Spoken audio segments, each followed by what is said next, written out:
নমস্কার বন্ধুরা, আমি চামেলি মণ্ডল। চামেলি মণ্ডল চ্যানেলে আপনাদের সবাইকে স্বাগত জানাই। আজকে যে গল্পটি আমি পড়ে শোনাব, গল্পটির নাম মফস্বল বার্তা। লিখেছেন বিশিষ্ট সাহিত্যিক আশাপূর্ণা দেবী। আশা করছি গল্পটি আপনাদের বেশ ভালো লাগবে।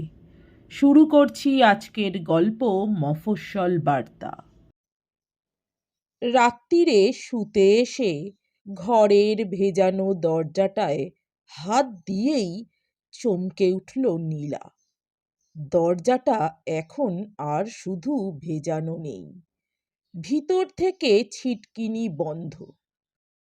চমকে উঠেই ভয়ে হাত পা ঠান্ডা হয়ে আসে নীলার। কে কে? বাড়িতে কেউ নেই। ভিতর থেকে ঘর বন্ধ করল কে? কোন দুর্বৃত্ত কি মতলবে নীলার নিভৃত নির্জন শয়ন মন্দিরে ঢুকে পড়ে খিল লাগিয়ে বসে আছে?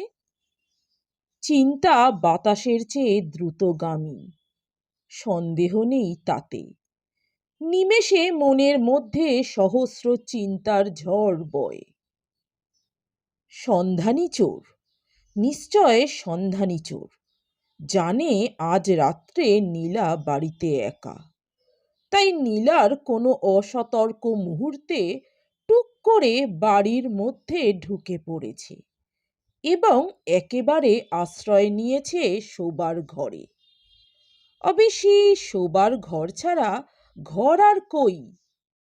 নীলা এতক্ষণ যেখানে ছিল, যাকে রান্নাঘর বলা হয়, সে তো ঘর নয়, বারান্দার কোণ মাত্র।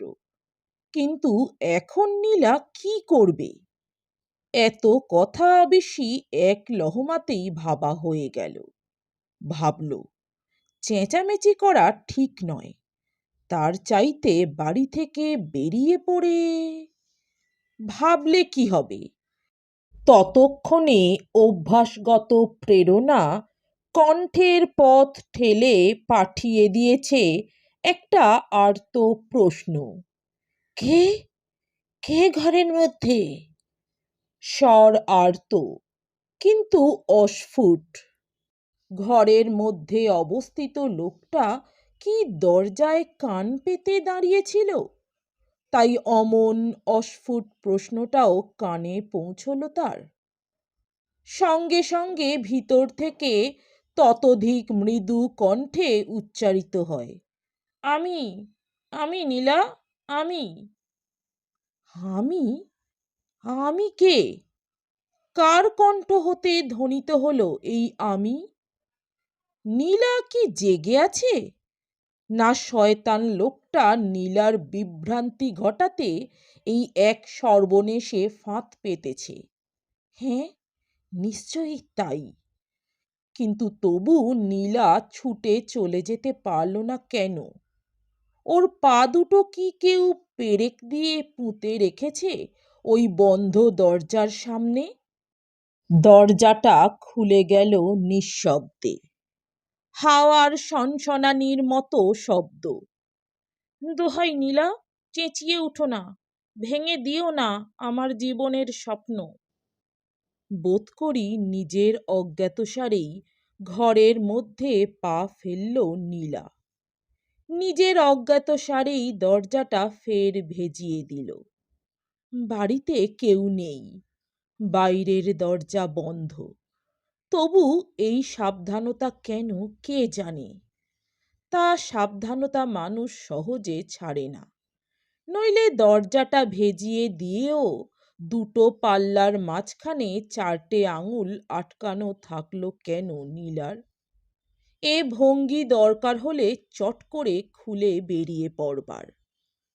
লোকটা আর একবার মিনতি করে, সব কথার আগে মিনতি করছি নীলা, ভুল বুঝে চেঁচামেচি করো না। অনেক দুঃখের সমুদ্র পার হয়ে তোমার কাছে এসে পৌঁছেছি। আলো জ্বালবো আমি? নিঃসংশয় হতে চাও? মৃদু একটা হাসির শব্দ মিলিয়ে গেল অন্ধকারে। লাইট জেলো না, দেওয়ালেরও চোখ আছে। আলো আমি জ্বালাচ্ছি। ফস করে জ্বলে উঠল একটা দেশলাই কাঠি। তার থেকে জ্বলল একটা মোমবাতি। আর 11 বছর পরে নীলা প্রথম প্রশ্ন করল। কুশল প্রশ্ন নয়, দীর্ঘ বিরহ কালের কোনো দুরবস্থার প্রশ্ন নয়। প্রশ্ন করল, বাতি সঙ্গে করে নিয়ে এসেছ? হয়তো এইটাই স্বাভাবিক। ভিতরে যখন অজস্র কথার ঝড় বইতে থাকে, তখনই সবথেকে মূল্যহীন কথা মুখে আসে। নীলার আর নিজের মাঝখানের বাতিটা উঁচু করে তুলে ধরল লোকটা। বিষণ্ণ হাসি হেসে বলল, চিনতে পারছো নাকি স্মৃতি থেকে মুছে ফেলেছ? বিস্ফারিত দুই চোখ মেলে তাকিয়ে থাকলো নীলা বাতির আলো পড়া বিষণ্ণ সেই মুখটার দিকে। মাথা থেকে খসে পড়ল ওর নরুন পার ধুতির বেষ্টনীটুকু। মাটিতে লুটিয়ে পড়ল তার প্রান্তভাগ। সাদা লং ক্লথের ব্লাউজ পরা বুকটা কাঁপতে লাগলো থরথর করে। থরথর করে উঠল সর্বাঙ্গ। 1 মিনিট, 1.5 মিনিট, সহসা ঝাঁপিয়ে পড়ল নীলা তার বুকের উপর। তুমি তুমি তুমি সত্যিই ফিরে এলে? বাতিটা ছিটকে গড়িয়ে পড়ল মাটিতে। অন্ধকার? ক্ষতি কি? দুটি নরনারী যেন স্পর্শের মধ্যে পরস্পরকে ফিরে পেতে চায়, যেন পরীক্ষা করতে চায় এই মুহূর্তের নিকট সান্নিধ্যে দীর্ঘ 11 বছরের ব্যবধান লুপ্ত করে ফেলা যায় কিনা। কি ভাবছো আমাকে, প্রেতাত্মা? হ্যাঁ, কি বলছো? কিন্তু দোহাই তোমার, একটিবার আলো জ্বালতে দাও আমায়, শুধু একটিবার। বিশ্বাস করতে দাও সত্যি তুমি এসেছো। সেই ইচ্ছে তো আমারও করছে নীলা, কিন্তু বড় ভয়, বড় ভয়। জানলাগুলো ভালো করে বন্ধ করে দাও তবে। এতটুকু ফুটো থাকে না যেন, এক বিন্দু আলোর রেখা বাইরে যায় না যেন। বন্ধ জানলাগুলো একবার টেনে টেনে দেখে সুইচের শব্দ না করে আলো জ্বালায় নীলা। আর আরও একবার আপাদমস্তক খুঁটিয়ে দেখতে থাকে কতটা পরিবর্তন হয়েছে বিশ্বজিতের। খাটের উপর এসে বসে বিশ্বজিৎ। অকারণে একবার বিছানার শুভ্র চাদরটার উপর হাত বুলিয়ে নিয়ে বিহ্বলভাবে প্রশ্ন করে, এখানে শো বুঝি? এও এক অর্থহীন প্রশ্ন। নীলা খাটের পাশটা চেপে দাঁড়িয়ে আছে। স্খলিত আঁচলটা তুলে জড়ো করে নিয়েছে বুকের উপর। কালো চুলের অরণ্যের মধ্যে পদচিহ্ন রেখার মতো সরু সিঁথিটা বিছানার চাদরখানার মতোই শুভ্র। মৃদু হাসির রেখা দেখা দেয় ওর মুখে। বলে, তা সই। 11 বছর কাল বিছানা ত্যাগ দিয়ে মাটিতে শুয়ে কাটিয়েছি।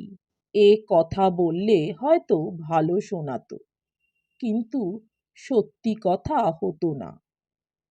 জানো তো, চিরদিন আমি সব কষ্ট সইতে পারি, পারি না খারাপ বিছানায় শুতে। খুকু আর তুমি শো? মুহূর্তে মুখের রেখা কঠিন হয়ে ওঠে নীলার। রূঢ় কণ্ঠে বলে, তাছাড়া আর কি শুনতে চাও?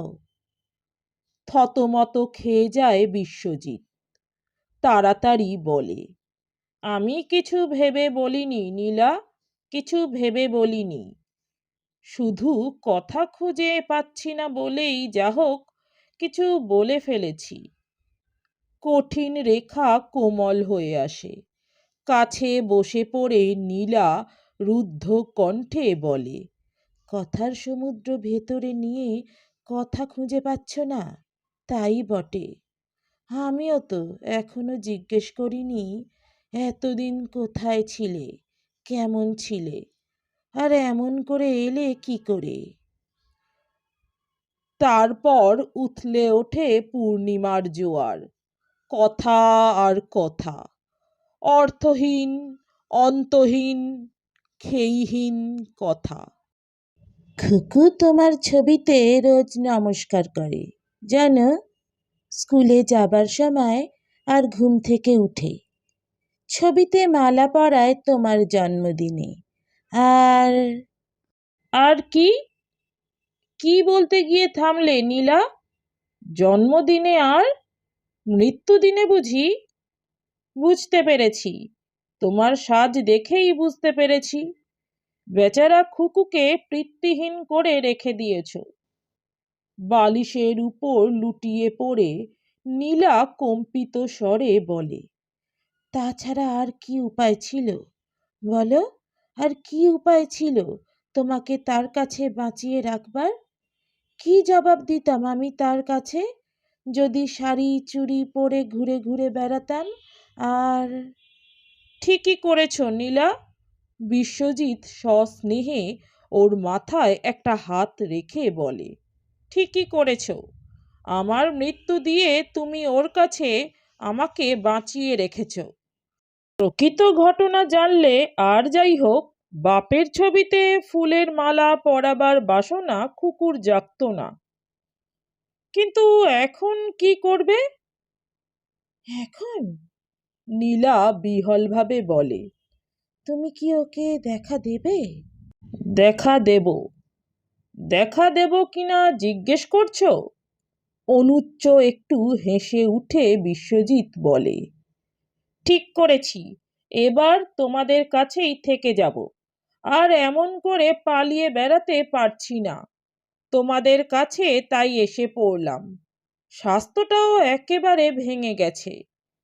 নীলা ম্লান দৃষ্টিতে একবার ওর সর্বাঙ্গে চোখ বুলিয়ে নিয়ে বলে, সে অপরাধ স্বাস্থ্যের নয়। কিন্তু কিছু মনে করো না, একটা কথা বলছি, ওয়ারেন্ট কি তুলে নিয়েছে? তুলে? এ জীবনে নয়, জীবনের শেষ দিন পর্যন্ত তাড়া করে বেড়াবে। তবে? তা জানি না, ঠিক করেছি যা থাকে কপালে। পরিচয়টা ঠিক করে ফেলো। স্বামীর বন্ধু, দূর সম্পর্কের ভাই, যা হোক। কলকাতা থেকে এত দূরে এই ছোট্ট মফস্বল শহরটুকুতে কে আমাকে চিনে রেখেছে? চিনে রাখবে, নীলা ম্লান হেসে বলে। ছোট একটু মফস্বল শহর বলেই তো ভাবনা। সবাই এসে সবাইয়ের তত্ত্ব তল্লাশ করে। বিধবা স্কুল মাস্টারনির একক ঘরে স্বামীর বন্ধুকে অথবা দূর সম্পর্কের ভাইকে বাস করতে দেখলে কে উদাসীন থাকবে? ওই ছুতো করে তাড়িয়ে দিতে চাইছো? খুনি আসামির সঙ্গে ঘর করবার সাহস হচ্ছে না। তা তো বলবেই, নীলা একটা নিঃশ্বাস ফেলে। আচ্ছা নীলা, খুব সত্যি করে একটা কথা বলবে? হ্যাঁ বলবো, আর তুমি যা জিজ্ঞেস করবে জানি। তাহলে বলো, বলো, জীবনে একদিনও কি তুমি আমাকে খুনি বলে ঘৃণা করনি? না। কিন্তু কেন করনি? জানি তুমি খুন করলেও অন্যায় করনি। নীলা, নীলা, শুধু এই জন্যে, শুধু এই জন্যেই এই ঘৃণিত পলাতক জীবনের ছদ্ম জীবনের বোঝা বহন করে চলেছি, মাসের পরে মাস, বছরের পর বছর। কিন্তু আর পারছি না পালিয়ে বেড়াতে। জীবনকে আমি আবার ফিরে পেতে চাই নীলা। যে জীবন ফুল স্পিডে চলতে চলতে হঠাৎ পাথর চাপা পড়ে থেমে গিয়েছিল, তাকে পাথর খুঁড়ে আবার উদ্ধার করে বাঁচাতে চাই। ফিরে পেতে চাই আমার স্ত্রী, আমার সন্তান, আমার সংসার। নীলা অস্ফুট কণ্ঠে বলে, কিন্তু পুলিশ? সে ভয়কে আমি জয় করেছি নীলা। অনেক দূরে পাহাড়ের কোল ঘেঁষা এক দেশে বেঁচে উঠেছি আমি, সেখানে নিয়ে যাব তোমাদের। আমাদের নিয়ে যাবে? হ্যাঁ, অবাক হচ্ছ কেন?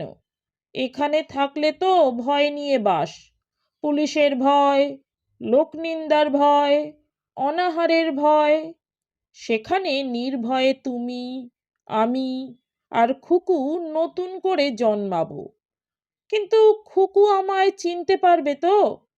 তার কাছে তো আমাকে মরিয়ে রেখেছ। নীলা মৃদু হেসে বলে, বললেই তো নতুন করে জন্মাবে। রাত শেষ হয়ে আসে। নীলা বলে, খুকুটা আজ রাতে বাড়ি নেই, এ ভগবানের আশীর্বাদ, নইলে। নেই সে খবর জেনেই এসেছি নীলা। ও, তাই বুঝি? নীলা হেসে ওঠে, একেবারে পাকা চোর। হাসির হাওয়া পালে এসে লেগেছে, তবু নিশ্চিন্ত কই। সব কথা, সব হাসির অন্তরালে ঢেউ উঠছে অস্বস্তির, দুর্ভাবনার। এ রাত যদি কোনোদিন শেষ না হতো। অনন্তকাল ধরে চলতে পারে না এই রাত্রি, অনন্তকালের গায়ে স্থির হয়ে থাকতে পারে না এই রুদ্ধদ্বার নির্জন ঘর। কিন্তু তা হয় না, তা হবার নয়। রাত্রি একসময় শেষ হয়, খুলতে হয় রুদ্ধ কপাট। ও মা, মাগমণি, তুমি গেলে না? কি মজা যে হলো! হই হই করতে করতে বাড়ি ঢোকে খুকু। শাড়ির আঁচল স্খলিত, আলগা করে বাঁধা বেনি উস্কো খুস্কো, বিপর্যস্ত। মুখে ক্লান্তি আর স্ফূর্তির অপূর্ব সমন্বয়। 13-14 বছরের মেয়ে, তবু ছুটে এসে গলা জড়িয়ে ধরে উৎফুল্ল স্বরে বলে, জানো মা, মন্টির বরের আমি নাকি শাশুড়ি হলাম। বাসর ঘরে কত গান হলো, আমায় বলছিল গান গাইতে, আমি যেন গান গাইতে জানি। আপন খুশিতে উচ্ছল খুকু, মায়ের ভাবান্তর তার নজরে পড়ে না। তার 12-13 বছরের নিস্তরঙ্গ জীবনে এই বিবাহ উৎসবের বৈচিত্র্য তুলেছে এক নতুন তরঙ্গ। পাড়ার সূত্রে মাসিমা, তার নাতনির বিয়েতে নেমন্তন্ন ছিল মাতা কন্যার। নীলা যায়নি। দুর্ভাগ্যের পরিচয়লিপি অঙ্গে এঁটে উৎসব গৃহে যেতে ইচ্ছে তার করে না। অনুরোধে পড়ে মেয়েকে পাঠিয়েছিল ঝিয়ের সঙ্গে, এবং খুকুর বেশি রাতে মাঠ পার হয়ে বাড়ি আসার চাইতে বরং বিবাহ বাড়িতে থেকে যাওয়াই সমীচীন ভেবে রাতে আসতে বারণ করেছিল। খুকুর জীবনে এ এক নতুন আস্বাদ। একে তো উৎসবের খাতিরে ফ্রক ছেড়ে পড়েছে মায়ের একখানা সিল্কের শাড়ি, যে শাড়ি সামলাতে অস্থির হয়ে গেলেও নিজেকে ভারিক্কি ভেবে ভারী ভালো লাগছিল। একদিনেই যেন বালিকা থেকে কিশোরী হয়ে উঠেছে খুকু। এতগুলো কথা বলার পর মার ভাবান্তর খুকুর চোখে পড়ে। একটিও কথা বললেন না মা। খুকুর এত বড় বিজয় অভিযানের অন্তে মার এই নীরবতা কি অদ্ভুত, কি অস্বাভাবিক! ও, খুকু রাত্রে আসেনি বলে অভিমান হয়েছে বুঝি? মাকে একা থাকতে দেবে না এই ভেবেছিলেন বুঝি? আপন মনে প্রশ্নোত্তর, তবু অভিমানে চোখে জল এসে পড়ে। মা রাগ করেছ? রাগ? রাগ করব কেন? তবে কথা বলছো না কেন? বলছি তো। ওই তো ওই রকম করে বলছো, নিশ্চয় রাগ করেছ। সত্যি মা, তোমার একলা থাকতে খুব খারাপ লেগেছে না? নীলা এবার যেন আত্মস্থ নয়, নড়ে চড়ে স্থির হয়ে বলে, একা তো থাকিনি, একা থাকতে হয়নি, রাত্রে একজন এসেছিলেন। রাত্রে এসেছিলেন? কে এসেছিলেন মা? উৎসুক প্রশ্ন করে খুকু। লাবণ্য পিসি বুঝি? না না, তবে কে মা? তুমি চেনো না, আমাদের খুব নিকটজন। ইস, খুব নিকটজন, আর আমি চিনি না। চালাকি করা হচ্ছে? নিশ্চয় লাবণ্য পিসি। খুকুর জ্ঞানে ওই একটি মানুষকেই কদাচ কখনো আসতে দেখেছে খুকু, নইলে রেল ভাড়া দিয়ে নীলাকে দেখতে আসবে আত্মীয় স্বজনের কাছে। নীলা এত দামি নয়। লাবণ্য পিসি সত্যি করে আত্মীয় নয়, তাই তিনি নীলার ছিন্ন ভিন্ন ছত্রখান জীবনটাকে কুড়িয়ে তুলে নিয়ে অনেক চেষ্টায় কোনো রকমে প্রতিষ্ঠিত করে দিয়েছেন। তার প্রাণপণ চেষ্টাতেই মফস্বলের এক সেলাই স্কুলের এই সামান্য চাকরিটুকু নীলার, তার চেষ্টাতেই এই কোয়ার্টারটুকু। কখনো সখনো তিনি এসে 2-4 দিন থেকে যান। নীলা মাথা নেড়ে বলে, বললাম তো লাবণ্যদি নয়। তাহলে বলো কে? বলবো পরে, তুমি আগে মুখ হাত ধো। একটা কথা বলতে অত ভূমিকা করছো কেন মা? যাচ্ছি আমি, দেখে আসছি। শোবার ঘরের দিকেই অগ্রসর হয় খুকু। আগন্তুককে অবশ্য মহিলা ছাড়া আর কিছু ভাবতে পারে না সে। নীলা ওর শাড়ির কোণটা ধরে ফেলে, বলে, এক্ষুনি যেও না, আগে শোনো কে তিনি। খুকু হতাশভাবে বলে, না, তুমি আজ একেবারে রহস্য রোমাঞ্চ। ধপ করে পরে বসে পড়ে সে আবার। নীলা যেন খেই পায় না, কোন দিক থেকে শুরু করবে কথাটা। এত সহসা কেমন করে বলবে? জ্ঞান অবধি তুমি যাকে মৃত বলে জানো, সেই ব্যক্তি সশরীরে এসে উপস্থিত হয়েছে। নিশ্চিন্তে নিদ্রা যাচ্ছে তোমার মায়ের শয্যার একাংশে। তাছাড়া তাতে আশঙ্কা ঢের। তাই ইতস্তত করে বলে, শোনো, তুমি তাকে ছেলেবেলায় দেখেছ, কিন্তু এখন ঠিক বুঝতে পারবে না। তবে আপাতত শুনে রাখো, উনি আমাদের বড় বন্ধু। তোমার বাবাকে জানতেন উনি। বেটা ছেলে? অসতর্কে মুখ দিয়ে উচ্চারিত হয়ে যায় খুকুর। নীলার মুখটা লাল হয়ে যায়। ও শুধু মাথা নেড়ে স্বীকৃতি জানায়। খুকু নির্বাক। নাও, এখন মুখ টুক ধো, উনি ঘুমোচ্ছেন, উঠলে প্রণাম করবে। এই যে খুকু। বিশ্বজিতের কাছে সহাস্যে পরিচয় করিয়ে দেয় নীলা। দেখুন কত বড় হয়ে গেছে। প্রণাম করো খুকু। গত রাত্রেই এরকম ঠিক করে রেখেছিল ওরা। চট করে পরিচয় প্রকাশ করা চলবে না খুকুর কাছে, কারণ ছেলে মানুষের বুদ্ধি। হয়তো এখুনি কার কাছে গল্প করে বসবে, আর কোন ফাঁক দিয়ে আসবে বিপদ। তার চাইতে বিদেশে চলে গিয়ে সমস্ত ব্যাপারটা বুঝিয়ে তবে বলবে।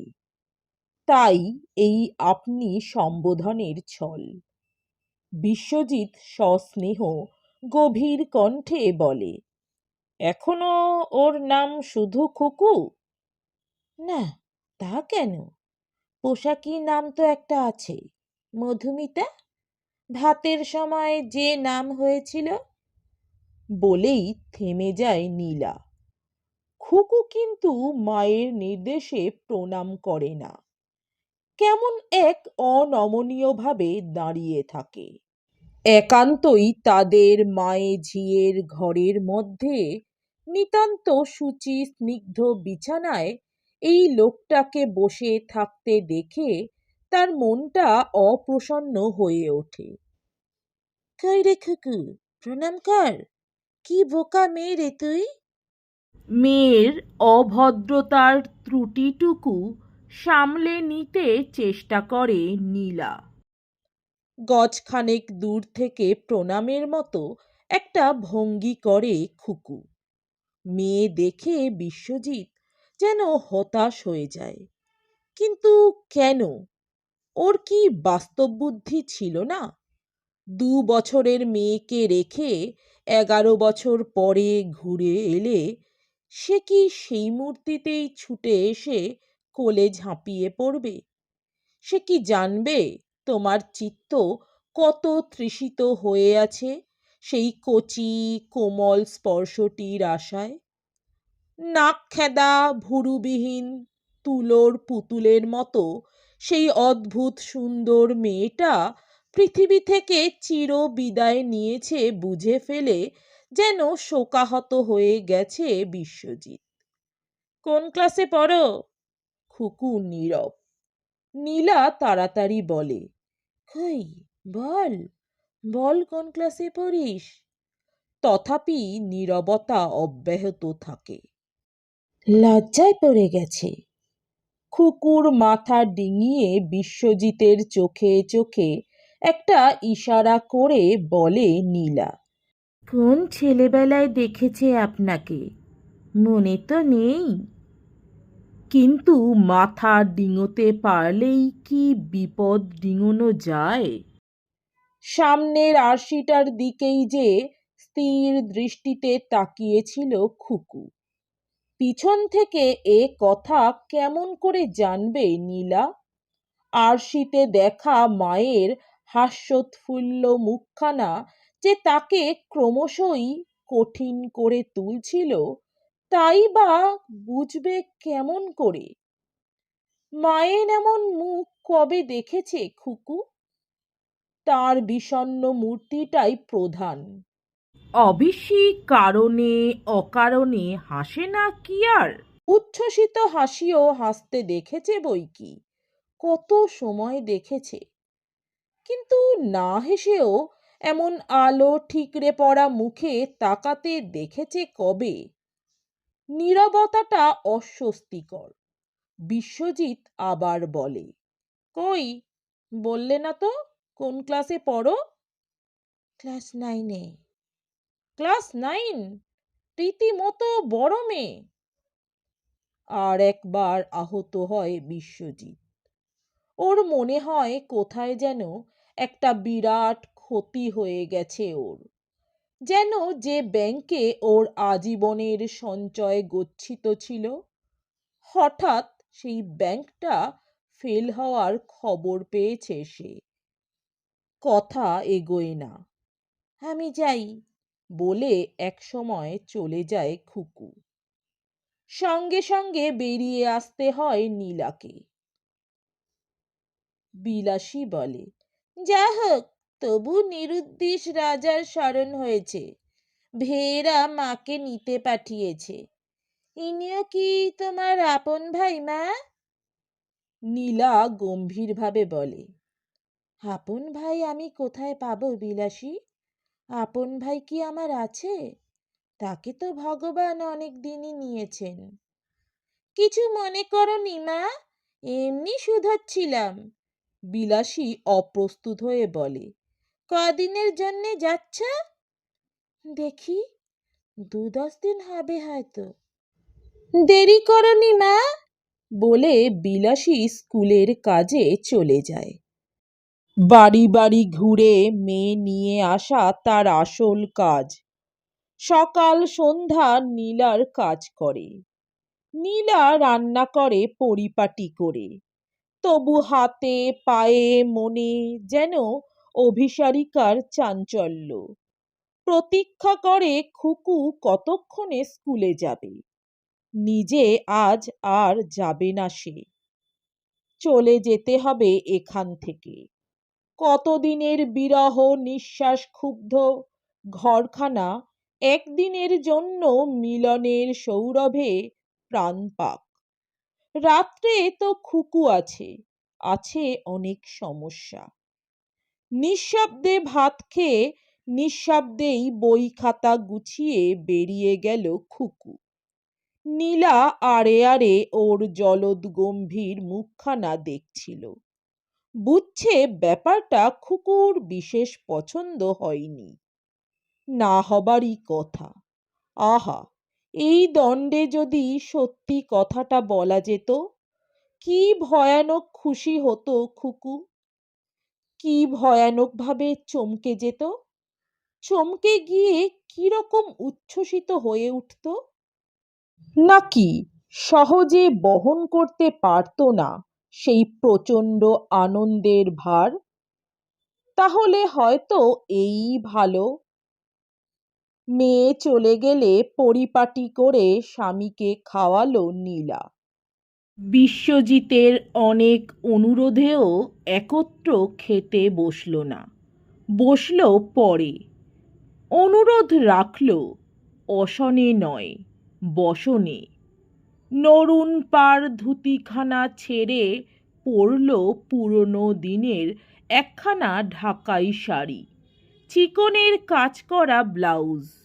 শেষ বিবাহবার্ষিকীর দিন যে শাড়ি জামা উপহার দিয়েছিল বিশ্বজিৎ, শীতে সিঁদুর দিতে ভয় করে। খুকু আসার আগেই তো ছেড়ে ফেলতে হবে এই বাসর সজ্জা। অনেক দিনের অনভ্যস্ত হাতে কপালে আঁকল ছোট একটি সিঁদুর টিপ। বাইরের দরজায় ভালো করে খিল এঁটে এসেও স্বস্তি হয় না, ঘরের দরজা জানলা আঁটতে হয়। কে কোন দিক থেকে দেখে ফেলবে কে জানে, সাবধানের মার নেই। কোথা দিয়ে কেটে গেল অত বড় দুপুরটা, কখন বেলা গেল গড়িয়ে।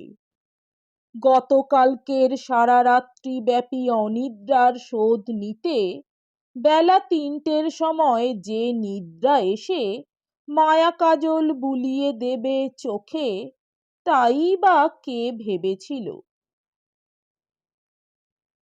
প্রচণ্ড একটা দৌড় ঠেলার শব্দে তন্দ্রার জগৎ থেকে ছিটকে এসে পড়ল নীলা, আর ধর্মর করে ছুটে চলে গেল দরজা খুলতে।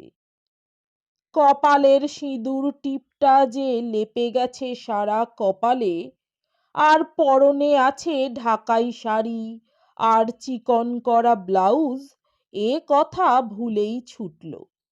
এত অসহিষ্ণু করাঘাত কার? খুকুর? এরকম তো কোনোদিন। নীলা ভুলে যায় এরকম দিনই বা এসেছে কবে। নীলা নিজের সেলাই স্কুল ফেরত খুকুর স্কুলের দরজায় গিয়ে দাঁড়িয়ে থাকে। খুকুর আগে হলে সে আসে সেলাই স্কুলের দরজায়। খিল খোলার সঙ্গে সঙ্গেই পিছন থেকে ঠেলে দরজাটা হাট করে দিয়ে খুকু অস্বাভাবিক চিৎকার করে ওঠে, কি হয়েছিল কি? পরক্ষণেই মায়ের দিকে তাকিয়ে পাথর। শাড়ির পাড়ের কথা প্রথমটা মনে পড়েনি নীলার। থতমত খেয়ে বলে, খুব বুঝি ডেকেছিস, হঠাৎ কিরকম ঘুমিয়ে। পরক্ষণে সেও পাথর হয়ে যায় মেয়ের দৃষ্টি অনুসরণ করে। এ কি সর্বনেশে ভুল করে বসল সে। হাতের বইগুলো রান্নাঘরের দাওয়ায় ছুঁড়ে ফেলে দিয়ে গটগট করে উঠে গেল খুকু ছাদে। একতলা এই বাড়িটুকুর যা পরম সম্পদ, হাত দেড়েক লম্বা চিলেকোঠাও আছে কিনা একটা। ছাদটা ন্যাড়া ছাদ বলে মেয়েকে একা বড় উঠতে দেয় না নীলা। তাছাড়া এখন তো পড়ন্ত বেলার কড়া রোদ্দুর, কিন্তু নিষেধ করবার সাহস হয় না নীলার। খুকুর মনে কি শুধুই অপছন্দের বিরক্তি, নাকি সন্দেহ জেগেছে মনে, জগতের সবচেয়ে কুটিল সন্দেহ?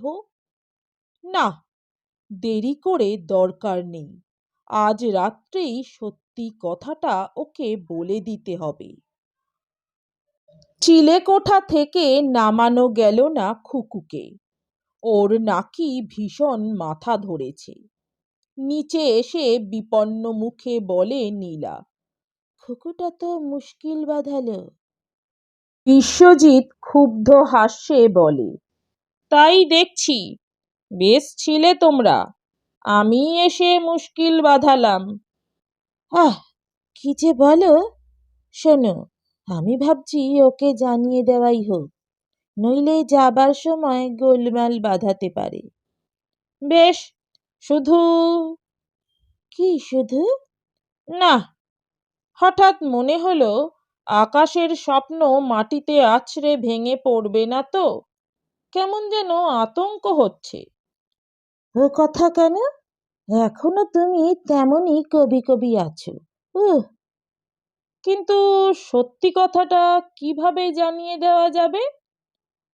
খুকুর মুখে চোখে বোধ করি সর্বাঙ্গের রেখায় রেখায় সন্দেহ আর বিদ্রোহ যেন নীলার উপর ঝাঁপিয়ে পড়বার জন্যে উদ্যত হয়ে আছে। রাত কেটে গেল। খুকুর চিলেকোঠার ঘরে। অগত্যা নীলারও কাটল খোলা ছাদে মাদুর পেতে শুয়ে। আর রীতিমতো শঙ্কিত হলো নীলা। পরদিন যখন সেই ঢাকাই শাড়িখানা পাট করে তুলে রাখতে এসে দেখল, সেটাকে কে দাঁত দিয়ে ছিঁড়ে কেটে ফালি ফালি করে রেখেছে। পরিবেশ সৃষ্টি করবার অবকাশ আর নেই, অবকাশ আর নেই, অবকাশ নেই রইয়ে সইয়ে বলবার। বিশ্বজিৎ বলেছে এখানে থাকবার সাহস ওর আর নেই। আজ রাত্রেই রওনা দিতে হবে। অতএব আচমকাই বলতে হবে, খুকু, আজ আর স্কুলে যাসনি? কি হয়েছে? ভুরু কুঁচকে তাকালো খুকু। বলছি আজ আর স্কুলে যাসনি, অনেক কথা আছে, আছে অনেক কাজ। আমার সঙ্গে কারো কোনো কথা নেই, কোনো কাজও নেই।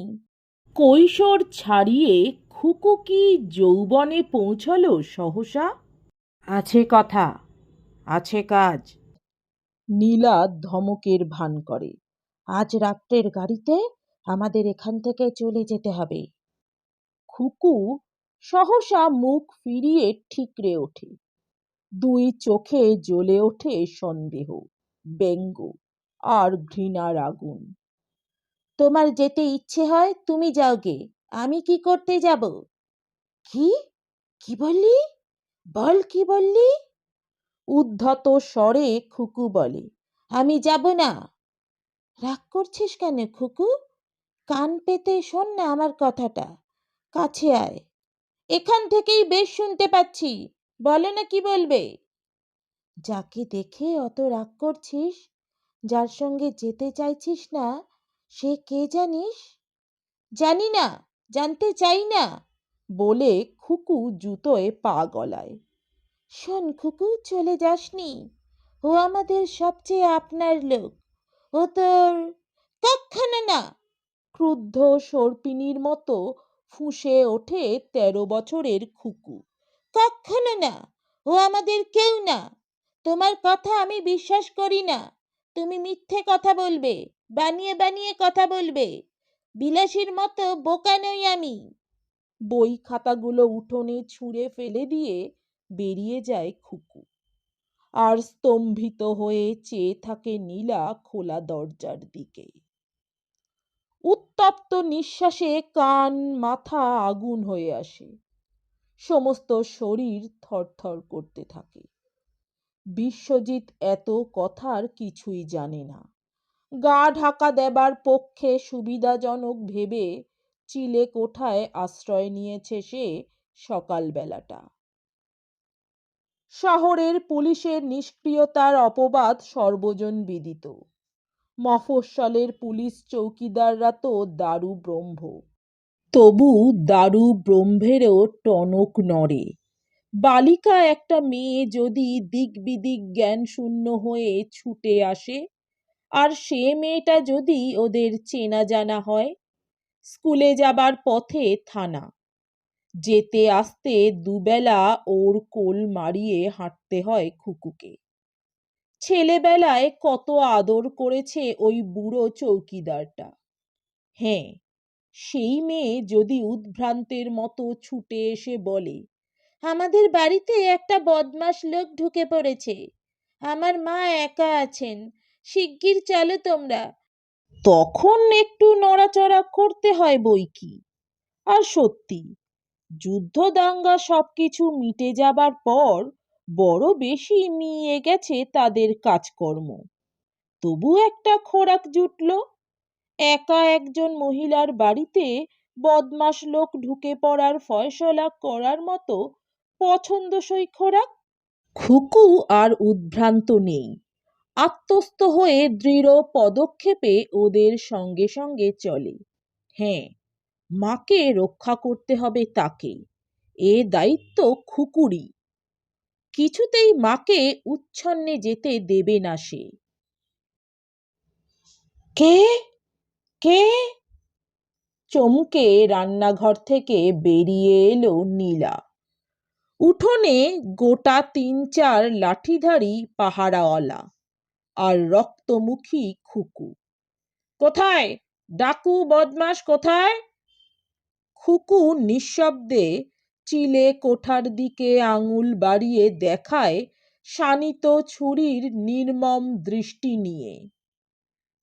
মফস্বলের নিজস্ব সংবাদদাতা সংবাদটা পাঠায় ধীরে সুস্থে। সে খবর শহরের খবরের কাগজে ছাপা হয় আরও ধীরে সুস্থে। অমুক জেলার নানা সংবাদের মধ্যে ছাপা হয় এক চাঞ্চল্যকর সংবাদ। দিবা দ্বিপ্রহরে জনৈকা শিক্ষয়িত্রীর উপর দুর্বৃত্তের আক্রমণ। বালিকা কন্যার প্রত্যুৎপন্ন মতিত্বে জননীর সম্ভ্রম রক্ষা। অতঃপর পুলিশের কৃতিত্বের একটি জোরালো কাহিনী বর্ণনান্তে জানানো হয়। জানা যায় উক্ত দুর্বৃত্ত একজন পলাতক খুনি আসামি। পুলিশ বহুদিন হইতে তাহার সন্ধান করিতেছিল। এর থেকে বেশি কথা সংবাদপত্র বলে না। এর পরের কথা বলার দায়িত্ব নীলার কাহিনীকারের। কিন্তু বলবার আর আছেই বা কি? এখন তো নীলা নিত্য নিয়মে সাদা লং ক্লথের উপর নরুন পার ধুতি জড়িয়ে সেলাই স্কুলে যাতায়াত করে। এখন নিত্য নিয়মে তাড়াতাড়ি করে খুকুর স্কুলের ভাত রাঁধে। গোটা কয়েক দিন ওকে নিয়ে পাড়ায় যে হাসাহাসি উত্তেজনা আর সমালোচনা চলেছিল সেও ঠান্ডা মেরে গেছে। সত্যি কথাটা আজ পর্যন্ত আর খুকুকে বলা হয়ে ওঠেনি নীলার। কিন্তু বলে লাভই বা কি? বিশ্বাস করাতে না পারলে বানিয়ে মিথ্যা কথা বলার অপরাধে মায়ের উপর ঘৃণা আরো বাড়বে খুকুর। বিশ্বাস করাতে পারলে বাপের উপর জন্মাবে ঘৃণা। তাহলে ও বেচারারই বা আশ্রয় কোথা? চির আশ্রয়টা তো ধসেই গেছে। মায়ের আর খুকুর মাঝখানে সৃষ্টি হয়েছে এক পাথরের প্রাচীর।